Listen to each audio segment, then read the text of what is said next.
حضرت سلیمان علیہ السلام نہر کے کنارے بیٹھے ہوئے تھے۔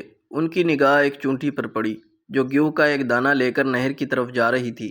حضرت سلیمان علیہ السلام اس کو بہت غور سے دیکھنے لگے۔ جب چونٹی پانی کے قریب پہنچی تو اچانک ایک مینڈک نے اپنا سر پانی سے باہر نکالا، اپنا منہ کھولا۔ یہ چونٹی اپنے دانے کے ساتھ اس کے منہ میں داخل ہو گئی۔ مینڈک پانی میں داخل ہو گیا اور پانی میں ہی بہت دیر تک رہا۔ سلیمان علیہ السلام اس کو بہت غور سے دیکھتے رہے۔ ذرا ہی دیر میں مینڈک پانی سے نکلا اور اپنا منہ کھولا تو چونٹی باہر نکلی، البتہ اس کے ساتھ گیہوں کا دانہ نہیں تھا۔ حضرت سلیمان علیہ السلام نے اس کو بلا کر معلوم کیا کہ کیا ماجرا تھا، وہ کہاں گئی تھی۔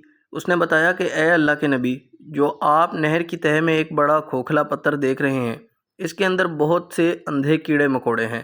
اللہ تعالیٰ نے ان کو وہاں پیدا کیا ہے اور وہ وہاں سے روزی کی تلاش کرنے کے لیے نہیں نکل سکتے۔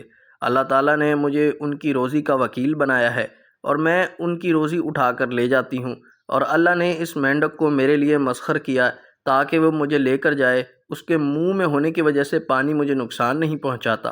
وہ اپنا منہ بند کر کے پتھر کے سوراخ کے سامنے کھول دیتا ہے، میں اس میں داخل ہو جاتی ہوں۔ جب میں ان کی روزی ان تک پہنچا کر پتھر کے سوراخ سے اس کے منہ تک آتی ہوں تو مینڈک مجھے منہ سے باہر نکال دیتا ہے۔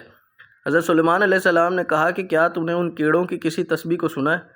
چونٹی نے بتایا کہ ہاں، وہ سب کہتے ہیں کہ اے وہ ذات جو مجھے اس گہرے پانی کے اندر بھی نہیں بھولتا۔